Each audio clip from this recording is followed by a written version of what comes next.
예, 서울 도곡동 80대 재력가 할머니 살인사건의 용의자가 붙잡혔지만 풀어야 할 미스터리는 아직 남아있습니다. 한편 리포트 미국 대사가 피습 5일 만인 오늘 오후 퇴원합니다. 네, 정신적 트라우마가 생긴 건 아닌지 우려되는데요. 전문가 두 분 모시고 자세한 이야기 나눠보겠습니다.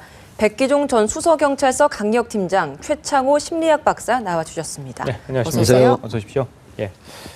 먼저 팀장님, 도곡동 이 80대 재력가 할머니 한 달이 거의 가까이 됐는데 그렇습니다. 용의자가 이제 특정이 된 것 같아요. 어제 내용을 보니까 무슨 폰발을 묶었는데 그 끈에서 DNA가 그렇습니다. 나왔다 그러는데 이런 증거로 이 용의자를 정말 범인으로 특정할 수 있는지 현재 범행을 부인하고 있다고 하던데 맞습니까? 말씀을 드릴게요. 예. 2월 25일 날 결국 그 강남 재래가 할머니 지금 굉장히 그 당시 이제 회자가 됐었는데요. 결국은 경찰이 끈질긴 수사를 했죠. 그래서 200여 명의 출입자 또 관련자 중에 60여 명을 압축을 해서 그다음에 할머니한테 묶은 끈, 목, 그다음에 손톱 밑에서 불상의 범인으로 추정되는 DNA를 확보를 해서 국가수에 의뢰해 놓고 그다음에 60여 명 중에서 이 할머니에서 채집된 DNA가 일치한 사람을 발견했죠.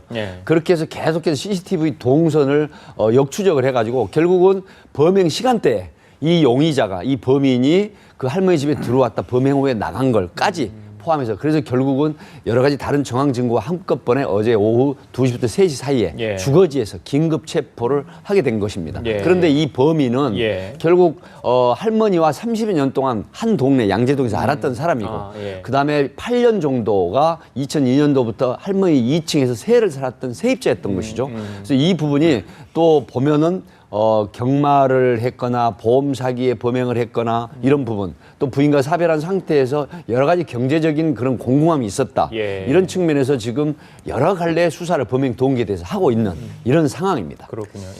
이 범행 동기 이제 지금 잠깐 언급을 해주셨는데 정말 이 채무 관계 때문이었는지 박사님께서는 어떻게 보십니까? 저는 이 사건 처음에 났을 때 면식범일 가능성이 높다. 그리고 상황을 잘 알고 있고 그런 사람이 찾아와서 사실은 위협적인 상황이 아니었는데 급변했을 가능성에 대해서는 제가 추측은 했었는데 그런 결과였고 DNA가 이렇게 확보되고 CCTV까지 했다면 확실한 범인일 가능성이 굉장히 높고요.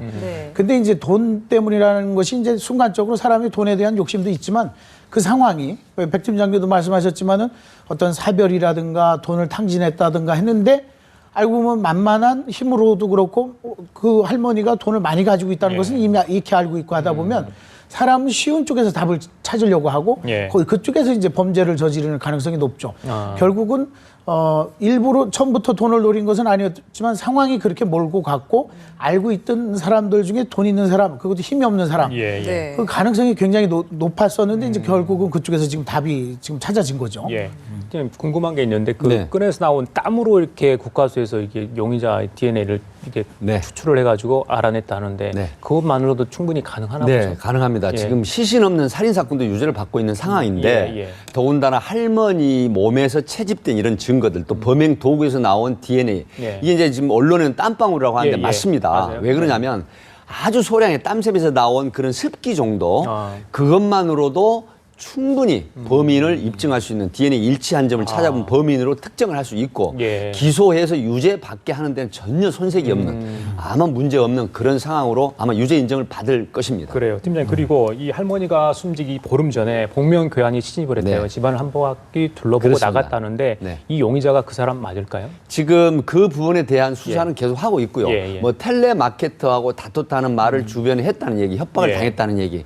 그리고 역시 이 범인하고 그 당시 모자 쓰고 마스크를 쓴 상태에서 침입을 했다가 소리를 지르니까 도주를 했던 범인이 아닌가 하는 이 부분을 같이 합동해서 수사를 하고 있는데 만약에 그 부분이 이 용의자, 이 범인으로 들통이 난다고 하면 더더욱이나 범죄에 입증하는 데는 큰 도움이 되겠죠. 하지만 이 부분은 명확하게 지금 수사 중이기 때문에 아직까지는 확인은 안 된 상황입니다. 그래요.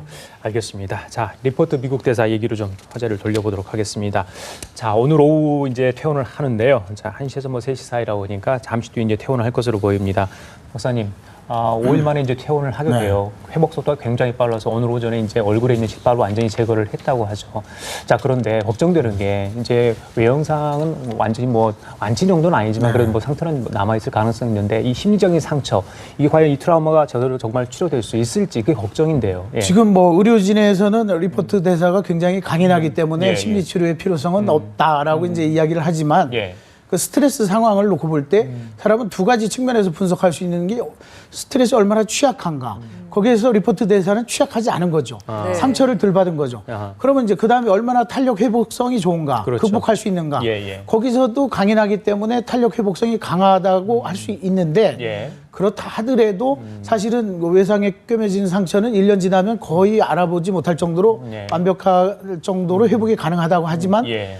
예를 들어 뭐 자라보고 놀란 가슴 소뚜껑 보고도 놀라듯이 그렇죠. 네. 그 이제 칼만 봐도 거기에 따른 공포. 네. 더군다나 지금 리포트 대사는 그 상황을 지금 잘 모르고 기억을 못 한다는 거거든요. 네. 왜냐하면 그때의 충격에 의한 순간적인 암네지아, 기억 상실증이 와 있는 상태일 수도 있고 예. 그 충격을 억지로 무의식적으로 지금 억압시켜 놨을 수도 있어요.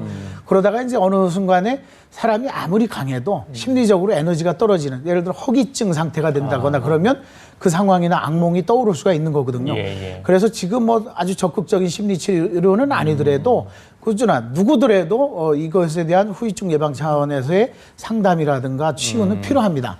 지금은 내가 괜찮아. 그리고 내가 이 중대한 역할상 중차대하는 시점에서 예, 예. 이런 걸 가지고 심각해질 필요는 없다라고 이제 억지로 할 수는 있어요. 예. 무의식적으로도 예, 아니면 예. 의식적으로. 그러나 시간이 흘러가면 그럴 가능성이 있기 때문에 심도 있는 것까지는 아니더라도 카운셀링을 받아갈 필요는 있죠. 네. 최 박사 말에 제가 동의를 하는 게요. 예, 예. 실무에서 현직에서 칼에 의한 흉기에 의한 그런 피해를 입은 분들이 심리 치료를 마치고 1년 후, 2년 후에 만났는데 예, 예. 그때까지도 그걸 기억을 하면서 이게 지금 리포트 대사 같은 경우도 굉장히 담대하고 강인하신 분이지만 칼을 보는 거, 그다음에 웬 낯선 남자가 나한테 다가올 때 그렇죠. 갑자기 굉장한 달려들면. 트라우마를 예. 겪습니다.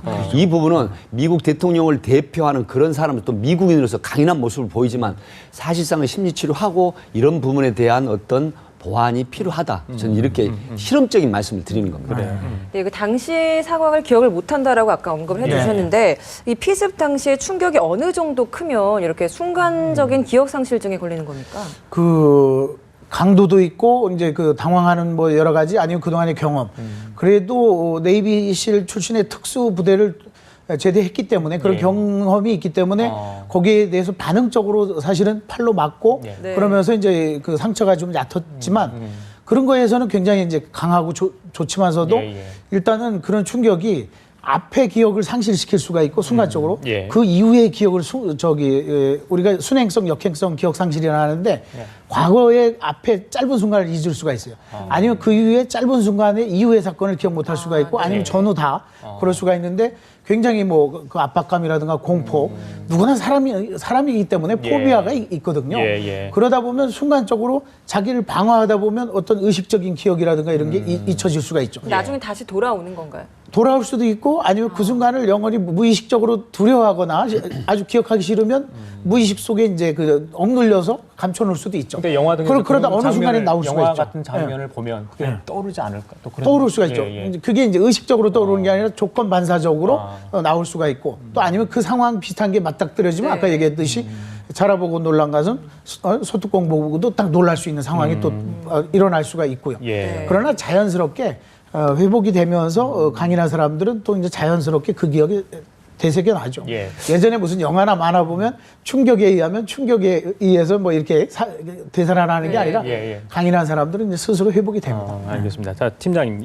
예전에 현직에 계실 때 동료 경찰관들, 뭐 직접 팀장께서 뭐 그런 일 당했는지 잘 모르겠습니다만 이렇게 범인들 검거하는 과정에서 날카로운 흉기나 이런 거 있잖아요. 중계에 다치는 경우 있잖아요. 그렇다면 그 이후에 경찰관 분들도 굉장히 트라우마, 후유증이 있을 것 같아요. 뭐 날카로운 물질 본다면 겁을 낸달지 이런 게 있을 것 같은데 어떻습니까? 라면은 그렇게 굉장히 좋은 질문 해주셨는데요. 예.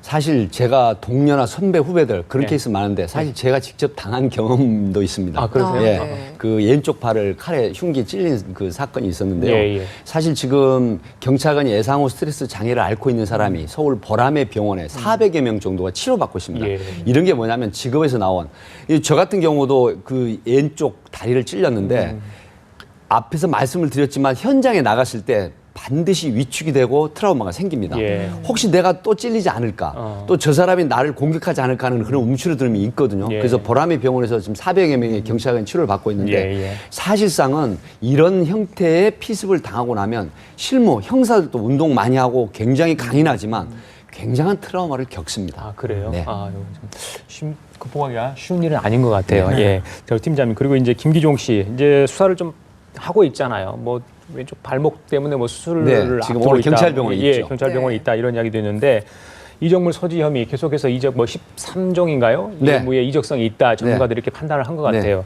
왕재산 간첩 사건에 관련된 사람과 같이 반복을 했다. 그렇죠. 그러면서 그 부분도 경찰이 수사를 하겠다고 하고 했는데 이적 행위 좀 이렇게 네. 드러낼 수 있을까요? 지금 이분의 그 히스테리를 보면 역사적으로 2006년부터 2011년까지 통상 8회 정도 그리고 왕재산 사건에 관련된 사람하고 이 나무 심기라고 하는데 예, 그 예. 동토의 계절 그 동토에 나무 심는다는 게 이해가 안 되죠. 이런 부분이 지금 수사가 되고 있고 네. 이적 표현물 13건 정도를 감정을 의뢰해서 회신을 받았는데 네. 이적 표현물에 해당이 된다. 그래서 국보법 7조 5항 이적 표현물 소지. 다만 여기는 단순 소지는 처벌받지 않지만 여러 가지 형태로 보면 지금 반미 집회라든가 또 김정일 사망 때 조의문 그 황모 변호사가 써준 조의문을 가지고 분향소를 설치하려고 했던 이런 예. 이 소위 말하는 반미 내지는 또 친북 종북 성향이 있다는 사람이다. 예. 그래서 이런 부분에 충분히 이적 표현물 소지는 목적이 있다고 보기 때문에 예. 이 부분에서 국보법 7조 제5항을 적용해서 예. 지금 검찰 공안 일부에 배당이 됐는데 이 협의를 하고 있습니다. 그래서 이 부분은 나중에 국보법으로 기소를 할 것인지 안 할 것인지는 예. 지금 조율 중에 있고 아직까지 확정된 건 아닙니다. 알겠습니다. 예. 조사가 필요할 것 같은데 평소에 이제 지인 이야기를 따르면 자기를 독립운동가에 많이 비유를 했다고 합니다. 이게 잘못된 이 자기 영웅 심리 때문에 좀 변질된 이런 사건을 만들지 않았나 싶은데 어떻게 보십니까? 일단 뭐 여러 가지 원인이 있을 수 있죠. 어떤 사람의 행동을 분석할 때 생물학적인, 생리학적인, 호르몬적인 분석도 있고 예. 심리적인 그 구조를 분석하기도 하고 아니면 사회적 관계를 또 분석을 해볼 때 일단 사회적으로 은둔형 외톨이는 맞죠. 요즘에 뭐 1인 가구가 우리나라에 454만 가구라 하는데 그중에 하나의 유형 중에 경제 능력도 없으면서 어떤 자기의 어떤 사회성 떨어지는 그 외톨이. 특히 이제 그러다 보면 자기의 어떤 생각이 최고라고 생각을 하고 또 그걸 이제 코콘족이라고 표현하는데 뭐냐면 누에코치 속의 세상. 그 안에서 자기는 최고거든요. 그리고 북한에서 또 그렇게 또 막 비유를 하는데 안중근 의사의 비유를 하고 네. 북한에서 이제 비유한 거예요. 예. 근데 북한에서 하기 전에 자기도 그렇게 이제 생각을 하고 있는 건 나르시시즘. 근데 나르시시즘도 건강한 나르시시즘이 아니라 병적인 소아병적 영웅 심리. 그런 것도 일종의 자기애인데 지나치게 잘못된 자기애죠. 네. 그러니까 어떤 현실적인 것을 비교 대상을 잘못 잡고 대학 때의 사고 방식이 지금까지도 유지된다는 것은 세상이 그렇게 많이 변해왔고 또 변해가는 것을 적응 못한 부적응자이면서 그러면서 옛날의 사고방식은 가지고 가는 결국은 퇴행 심리에 빠져 있는 과거의 어떤 망상에 빠져 있는 거죠. 그러면서 자신의 행동은 구국에 아니면 애국에 이런 식의 이제 사고방식을 갖게 되면 그러면서 이제 그동안에는 뭐 콘크리트 조각을 던진다거나 아니면 데모를 한다거나 분신 시도로다 표현된 게 이제는 남을 공격하게 되는 어떤 공격성에 있어서의 내성도 생긴 거죠. 그러다 보니까 이런 엄청난 일을 저지르고도 반성도 하지 않고 자기는 잘한 일이다라고 하고 막 떠들고 짓거리는 걸 보면 뭐 여러 사람들이 저렇게 떠드는 걸 왜 입을 막지 않나 경찰이 그런 것에 대한 아쉬움도 있어요. 그리고 그런 것이 잘못되면 어떤 사람들에겐 어떤 영웅 심리에 자극을 줄 수 있거든요. 그래서 그런 측면에서는 좀 경찰이나 우리 방송에서도 그걸 좀 삼가했을 필요가 있지 않은가. 아무튼 병적인 나르시시즘이죠. 팀장님, 이 김기종 씨 같은 경우는 뭐 대학 실패했던 그런 상실감도 있고 뭐 사실 직장도 안정된 직장들은 아니었잖아요. 뭐 그런 것들이 어떤 이런 뭐 불안감 이런 것들이 범죄로 표현될 수 있는 상황이 아니었던가. 그런 이렇게 측면이 있죠. 그 극단적 민족주의자라고 하는 부분은 사실상 듣기 좋은 얘기고요. 이 외로운 늑대라고 하잖아요. 롤리 울프라 그래서 본인이 사회에 적응을 못하고 또 자기가 하는 소위 통일운동이라는 또 독도 지킴이라는 이 운동을 지속하고 제하했던 단체에서 함에도 불구하고 우리 독도 지킴이 대표라고 하지만 따르는 회원도 없고 또 여러 가지 그 상황에서 지금 자기가 주장하는 부분이 공감이나 받아들여지지 않는 이런 상태에서 자기가 낙오됐다는 이런 심리가 작용을 하면 결국 극단적인 그런 행동 표출이 나가 나가거든요. 그래서 지금 김기종 씨 같은 경우에는 이 경찰 병원에서 치료를 해달라고 하지만 골절 부분이 굉장히 중한 상황은 아니거든요. 그래서 치료하고 그다음에 다시 영장을 집행을 한 상태에서 송치를 할 거거든요. 예, 예. 수사가 끝나면 그렇게 되면은 결코 뭐 구속 집행정지 정도는 아닙니다. 이게 치료가 가능한 내부에서도 예. 그렇게 하고 수사는 앞으로 이 범행 배후, 그다음에 공범, 공모관계, 네. 또 후원의 어떤 세력이나 조종자가 있는지 이런 부분을 할 것이고 뭐 여러 가지 좀 국가보안법 위반 관련 부분에는 흔적들이 나타나고 있고 또 이적 폐물 소지도 하고 있고 이런 상태에서 종합적으로는 기소를 해서 네. 유죄를 받을 가능성이 있는데 네. 일부 법률 전문가들이 옛날에 그 박근혜 대통령 피습 당시에 10년형의 징역형을 받았잖아요. 예. 상해죄로만 해도 중상해로 해서. 예. 근데 지금 이 김기종 씨 같은 경우에는 최소한 경합범으로서 국법법까지 보태진다고 하면 15년형의 안팎의 그 형량을 받을 가능성이 높다. 이렇게 지금 분석이 되고 있습니다. 그래요. 이 이적성 관련해서는 좀 더 구체적인 조사가 필요하겠지만요. 어찌됐든 북한은 지금 이 김기종 씨의 범행을 되게 굉장히 옹호하고 있습니다. 네. 이런 상황이라면 이 심리학적으로 봤을 때 이 범인이 조금 주변에서 본인을 옹호하고 있는 사람이 있다 보면 심리적으로 죄의식이 없게 변하거나 좀 어떻게 좀 정당화할 수 있다라는 생각을 하지 않을까요? 그렇죠. 일단은 뭐 체포됐을 때도 그렇고 병원으로 이제 오가면서의 그 미소 아니면 그 떠드는 말 그런 것들을 보면 자기가 영웅이라고 착각을 하고 있고 또 북한은 이제 그 자기들에게 호재이기 때문에 이것을 뭐 안중근 의사가 그러면 이 또 히로부미에 대해서 한 것도 그럼 테러냐 이런 식으로 이제 비유를 하는 것 자체가 사실 그거하고 비할 바가 아니죠. 이거는 그건 정말 구국과 애국이라면 이것은 자기의 어떤 욕구 불만 내지는 자기의 욕구 절망에 의한 공격성이지 이것이 무슨 뭐 나라와 사회를 구제한다. 오히려 지금 엄청난 피해를 주다 보니 많은 국민들은 우리가 한미 관계에 그런 게 그 동맹이 깨지거나 거기에 대한 불신이 생길까 봐 오히려 좀 오버한 듯한 어떤 이제 감사 내지는 영웅 리포트 대사에 대해서 아주 정말 대단한 사람이라고 우리가 또 이렇게 칭찬을 해주고 있는 거 아니겠어요? 그런 측면에서 우리 사회에 대해서 굉장히 불이익을 끼친 거고 그 죄책감이 없다는 것은 반사회적 성격 장애의 가장 큰 특징이에요.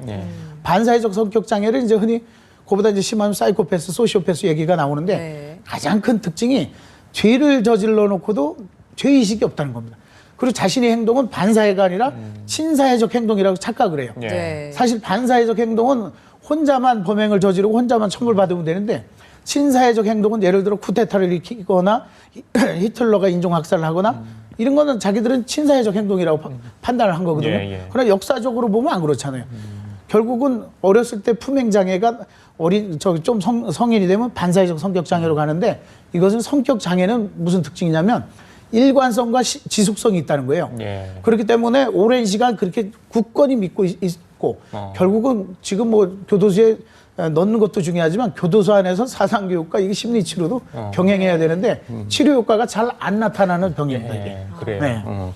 자, 팀장님 마지막으로요. 김기종 씨는 지금 우발적 범행이다. 이렇게 살해 의도가 없었다고 경찰은 불명예 계획됐다 이렇게 하는데 이게 뭐 상충돼요. 계속해서 부인하고 있는 상황인가요? 지금 그러면? 김기종에 대해서는 이 리포트 대사의 상처 부위, 상처 정도, 또 그 치료를 했던 주치 의사의 진술 이런 게 명확하게 살해 의도라는 표현보다는 정말로 그 중상해 이상 그런 의도를 가지고 찌른 상처라고 이렇게 지금 진단이 돼 있거든요.